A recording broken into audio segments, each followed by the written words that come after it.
అక్కడి నుంచే ట్రాన్స్పోర్ట్ చేసుకోవాలి. ప్రైవేట్ కంపెనీలు కూడా అక్కడి నుంచే ట్రాన్స్పోర్ట్ చేసుకోవాలి. ఇక లాభాలు ఇక్కడ ట్రేడ్ యూనియన్స్ వల్ల నష్టాలు భరిస్తున్నారు, శాలరీస్ ఎక్కువైపోతున్నాయి, అది దానివల్ల ఓవర్ హెడ్స్ ఎక్కువైపోతున్నాయి అని చెప్తున్నారు. భారతీయ జనతా పార్టీ అధికారంలోకి వచ్చిన తర్వాత బ్యాంకులకి రుణాలు ఎగ్గొట్టిన వాళ్ళకి 10 లక్షల కోట్ల పైగా మాఫీ చేశారు. 10 లక్షల కోట్లు రుణాలు ఎగ్గొట్టిన వాళ్ళకి మాఫీ. ఇది ఎంత అండి? 1000 కోట్లు కదా, 1000 కోట్లు 2000 కోట్లే కదా. 10 లక్షల కోట్లు మీకు ఇష్టమైన వ్యాపారవేత్తలు, ప్రైవేటు వ్యాపారవేత్తలకి మీకు వాళ్ళని ఎగ్గొట్టడానికి మీకు మనసు వస్తుంది. కానీ ఒక రాష్ట్రం సెంటిమెంట్ సంబంధించిన విషయము దాన్ని మీకు బెయిల్అవుట్ చేయడానికి, మీకు డబ్బులు ఇవ్వడానికి మనసు ఒప్పట్లేదు. విశాఖ ఉక్కు, ఆంధ్ర ఉక్కు అంటే మీకు ఇక్కడ విశాఖ ఉక్కు కంటే కూడా దాని చుట్టూ ఉన్న ల్యాండ్, విశాఖ ప్లాంట్ వరకు వేస్తే పర్వాలేదు, దాని చుట్టూ ఉన్న ల్యాండ్ మీద కన్నుబడింది. ఎవరు కన్నుబడింది? ప్రైవేట్ వ్యక్తులకి, ఆడానియో అంబానియో ఎవరో ఉంటారు. అంటే ఇది కూడా వాళ్ళకే అంటకట్టారు. ఇది కూడా దేశాన్ని అమ్మేశారు కదా 10 సంవత్సరాల్లో. భారతీయ జనతా పార్టీ బిక్నే దూంగా కదా పూరా దేశకో బేచ్ దియా. ఇక మీరు 1, 2, 3 ఎవరో చెప్పారు, A1, A2, A3, A4, A5 కూడా చేర్చాలి. ఎవరు? Jaganmohan Reddy A4, A5 Congress party YS Sharmila Reddy, 6 A6 communist party. Visakhapatnam steel కోసము నేను ఒక కార్యాచరణ చెప్తున్నా. తెలుగుదేశం అధికార ప్రతినిధి, వైసీపీ అధికార ప్రతినిధి, భారతీయ జనతా పార్టీ అధికార ప్రతినిధి, వీళ్ళందరూ ఇప్పుడు ఆన్ ద స్పాట్ నాకు ఇస్తా అన్న సమాధానం ఏంటి అనేది కావాలి, ప్రజలకు తెలుసుకోవాలి. అక్టోబర్ 1వ తారీఖు నుంచి ఆంధ్రప్రదేశ్కి ప్రత్యేక హోదా ఇవ్వకపోయినా కానీ, ప్రత్యేక హోదా ఇచ్చేంత వరకు, స్టీల్ ప్లాంట్ ప్రైవేటీకరణ ప్రకటన ఆపే వరకు ఆంధ్రప్రదేశ్ ప్రజలు కేంద్ర ప్రభుత్వానికి చెల్లించాల్సిన పన్నులు నిలిపివేద్దాం. నంబర్ 1. నంబర్ 2, ఫస్ట్ అంటే ఇన్కమ్ ట్యాక్స్ అవన్నీ దానికి టైం ఉంటుంది, మార్చి వరకు ఉంటుంది. కాబట్టి national highway authority of India చెల్లించాల్సిన టోల్ ట్యాక్స్ అక్టోబర్ 1వ తారీఖు నుంచి మీ ఫాస్ట్ ట్యాగ్ బ్యాలెన్స్ అందరూ జీరో చేసుకోండి. ఆంధ్రప్రదేశ్లో ప్రయాణించేటప్పుడు మీ ఫాస్ట్ ట్యాగ్ బ్యాలెన్స్ జీరో చేసుకోండి. ఫాస్ట్ గేట్ దగ్గర అక్టోబర్ 1వ తారీఖు 2వ తారీఖు మహా అయితే 2 రోజులు కొద్దిగా ఇబ్బంది పడాల్సి వస్తుంది. అందరూ కనుక ఫాస్ట్ ట్యాగ్ బ్యాలెన్స్ చేసుకోండి. రాష్ట్ర పరిధిలో ప్రయాణించేటప్పుడు జీరో ఉంచండి. రాష్ట్రం దాటిన తర్వాత ఎంత అవసరం ఉందో అంత రీఛార్జ్ చేసుకోండి. ఎవరు రాడో చూస్తా, నేను ఎందుకు ప్రకటన రాదు చూస్తా. నువ్వు నాకు ఇస్తాన్న ప్రత్యేక హోదా ఇచ్చి నీకు రావాల్సిన ట్యాక్స్ తీసుకో. నువ్వు నాకు ఇస్తాన్నది ఇచ్చి నీకు రావాల్సిన నువ్వు తీసుకో. ఎందుకు ఇస్తానండి ప్రత్యేక హోదా? ఎందుకు ఇస్తా అన్నారు? కంపెన్సేషన్. ప్రత్యేక హోదా ఇస్తానది నాకే భిక్ష కాదు. రాష్ట్ర విభజన వల్ల ఆంధ్రప్రదేశ్లోనే ఉద్యోగ ఉపాధి వ్యాపార అవకాశాలు ఉన్నాయి కాబట్టి పారిశ్రామికవేత్తలను ఆంధ్రప్రదేశ్లోకి రప్పించడం కోసం వాళ్ళకి ఇస్తాన ఇన్సెంటివ్ ప్రత్యేక హోదా. నువ్వు నాకు ఇస్తానది అది నా రైట్. అది నువ్వు నాకు ఇవ్వాల్సిన 10 సంవత్సరాలుగా చొక్కా పట్టుకుని వసూలు చేద్దాం. ప్రజలందరూ ఆపండి. దేశవ్యాప్తంగా national highway toll tax of India Andhra Pradesh ఎవడు కట్టట్లేదంటే మొత్తం మీడియా ఎక్కడ ఉంటుంది? డిస్కషన్ ఢిల్లీలో కాదు, డిస్కషన్స్ ఆంధ్రప్రదేశ్లో ఓపెన్ గా జరగాలి. నేషనల్ హైవేస్ మెయింటెనెన్స్ కోసం వసూలు చేస్తున్నారని చెప్పేసి అంటా ఉన్నారు. దీని మీద గతంలో ఎన్నో విమర్శలు వచ్చాయి. నువ్వు నాకు ఇవ్వాల్సింది నేను నీకు ఇవ్వాల్సింది ఇస్తా. ఓకే, నువ్వు నాకు ఇస్తుంది ప్రత్యేక హోదా. ఆంధ్రప్రదేశ్లో పరిశ్రమల ఏర్పాటు కోసం ఇస్తాను.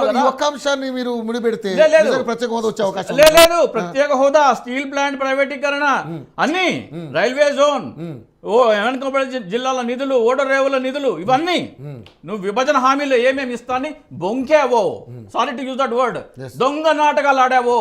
వెంకటేశ్వర స్వామి మీద లడ్డు గురించి మాట్లాడుతున్నారు కదా, వెంకటేశ్వర స్వామి ముందర నువ్వు 10 సంవత్సరాలు ప్రత్యేక హోదా ఇస్తాను.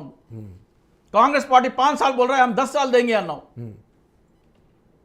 దేవుడి మీద పవిత్రత లడ్డు గురించి కాదు, ఆంధ్రప్రదేశ్ ప్రజలకు జరిగిన మోసం గురించి. ఇక్కడ నాయకులకు చిత్తశుద్ధి లేకపోవడం వల్ల అంటారు. ఎందుకు రావట్లేదు? అందుకని అందరినీ A6 గా పెట్టమంటున్నా కదా. ఓకే, ఒక పార్టీ నిందించట్లా నేను, అన్ని పార్టీలు. ఓకే, ప్రజలు దీన్ని కావాలనుకుంటే తీసుకురావగలరు. సరే, ఇప్పుడు నాయకుల వల్ల రాదని తేలిపోయింది.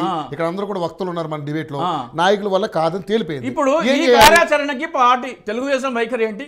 మనం పన్నులు చెల్లించడం ఆపేద్దామా, మా పార్టీ నిర్ణయం తీసుకుంటుంది కానీ కూటమిలో ఉన్నారుగా, వాళ్ళు ఎలా కుదురుతుంది, వాళ్ళకి ఎలా సాధ్యం? అదే మరి మీకు రాష్ట్ర ప్రయోజనాలు ముఖ్యమా, మీ రాజకీయ స్వార్థ ప్రయోజనాలు ముఖ్యమా?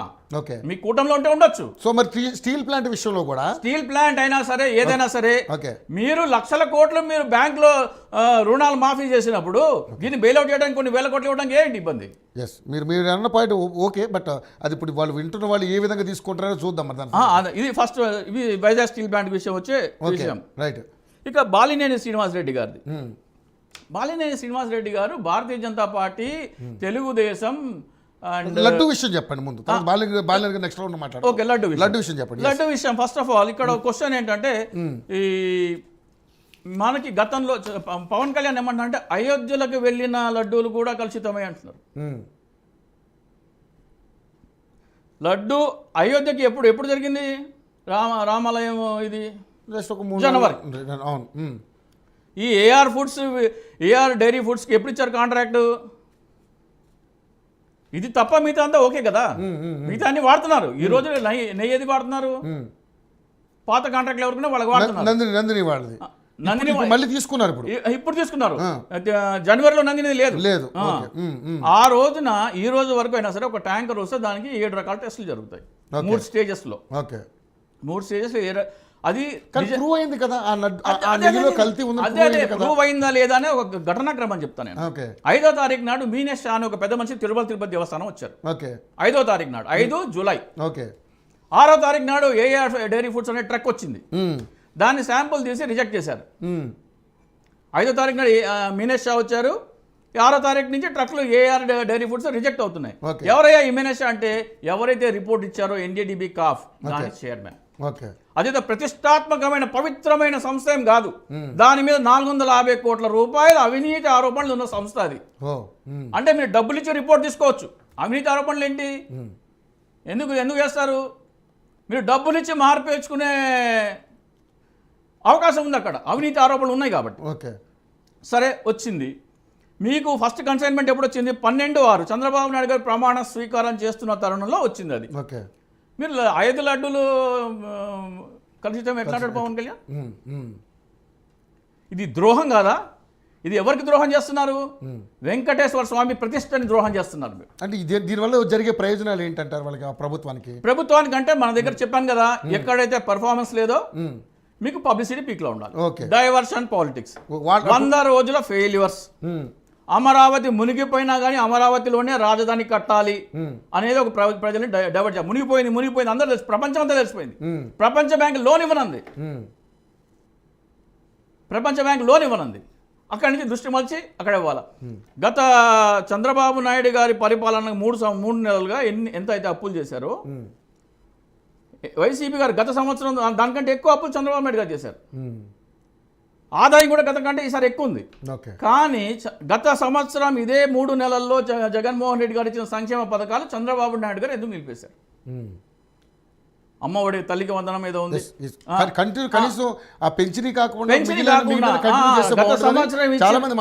గత సంవత్సరం ఇచ్చింది కూడా కనీసం ఈసారి ఇవ్వట్లేదు. ఎందుకు ఇవ్వట్లేదు? ఈ డబ్బులంతా అమరావతిలో రాజధానికి ప్రయారిటీ. సో రాజధాని ప్రయారిటీని మనము ప్రజల దృష్టిని మళ్లించాలి. అలాగే ఫ్లడ్స్ విషయం, మీరు ఒక యూట్యూబ్లోకి వెళ్ళి vehicles swept away by floods అని పెట్టి చెప్పండి, లేకపోతే బోట్ స్వెప్ట్ అవే ఫ్లడ్స్ అని చూపించండి. కొన్ని వందల వీడియోస్ వస్తాయి. కార్లు, రోడ్ రోలర్లు, జేసీబీలు, బోట్లు కొట్టుకుపోయి బ్రిడ్జీలను ఢీకొనటము, కొన్ని వేల వీడియోస్ ఉన్నాయి. ఏ బ్రిడ్జి కూలిందో, ఏ డ్యామ్ కూలిందో చూపించండి నాకు. చెప్తాడు. కానీ ఇక్కడ ప్రకాశం బ్యారేజ్ కూల్చడం కోసమే కుట్ర జరిగింది అని చెప్పేసి వీళ్ళు ఎలిగేషన్ చేస్తున్నారు. ఎలిగేషన్ ఏమన్నా చేస్తారండి? ఒక ఇంజనీరింగ్ నిపుణుడిని తీసుకొచ్చి, అది ఎక్కడ కట్టి ఉంటాయి బోట్లు? అవి మన పుష్కర్ ఘాట్ దగ్గర, అమ్మవారి గుడి దగ్గర ఎక్కడో ఉంటాయి. పెద్ద ఎక్కడి నుంచో దూరం, నాగార్జున సాగర్ నుంచి రాలా అవి. 1 కిలోమీటర్ 2 కిలోమీటర్ల దూరం నుంచి వచ్చి ఉంటాయి. అక్కడ వరద ఉధృతికి తాళ్లు తెగిపోవడం పెద్ద ఆశ్చర్యకరమైన విషయం ఏం కాదు. రైలు పట్టాలే వంగిపోతాయి నీటి ఉధృతి, తాడు నథింగ్. సో అది కొట్టుకొస్తే ఏ ఇంజనీర్ చేతనా సరే మీరు చెప్పించండి. ఒక బోట్ 3 కిలోమీటర్ల దూరం నుంచి ఫ్లడ్ వాటర్ వేస్తే ఒక డ్యామ్ కూల్చొచ్చని చూపించండి. అంటే ఆ ఫోర్స్కి దాదాపు 50 టన్నులు ఎంతో ఉందంట ఆ ఫోర్స్కి కూలే అవకాశం లేదంటారా? లేదు. అంటే మామూలుగా నాకు లేదండి, రోడ్ రోలర్ బ్రిడ్జ్ గుద్దుకునే చూపిస్తా మీకు. చైనాలో బోట్లు గుద్దుకునే చూపిస్తా. డ్యామ్ లో చైనాలో బోట్లు గుద్దుకునే వీడియోలు ఉన్నాయి. దయచేసి యూట్యూబ్ లో గూగుల్ కొట్టండి. ఓకే. చైనాలో బోట్లు కొట్టుకుపోయి డ్యామే, అది కూడా డ్యామ్ కిందకి వెళ్ళిపోయినాయి అవి. ఓకే. సో ఇస్తున్నటువంటి సూపర్ 6లు అమలు చేయలేక, ఈ హామీలను అమలు చేయలేక ఎన్ని డైవర్ట్ పాలిటిక్స్ 100 రోజుల పరిపాలన ప్రజల దగ్గరికి వెళ్ళే పరిస్థితి లేదు. ఓకే. కనీసం జగన్మోహన్ రెడ్డి అమలు చేసిన అమ్మఒడి కానీ రైతు భరోసా కానీ అవి ఇసుకుంటే డెఫినెట్గా ఇది ఇంకా టైం కావాలమ్మా మాకు. ఇప్పుడు వచ్చే సంవత్సరం దాకా ఇవ్వట్లేదు, మేము రీసెర్చ్ చేయాలని మన లోకేష్ గారు చెప్పేశారు. ఓకే. బస్సు ఫ్రీ ఇవ్వట్లేదు, 3 సిలిండర్ ఫ్రీ ఇవ్వట్లేదు కూడా చెప్పేశారు on the floor of the assembly. Okay. Budget ప్రవేశపెట్టలేదు, ఈ బడ్జెట్లో ఎలకేషన్స్ లేవు. సో వచ్చే ఏప్రిల్ 1 దాకా అవకాశం లేదు. ఓకే. ఏప్రిల్ 1 దాకా అవకాశం లేదు.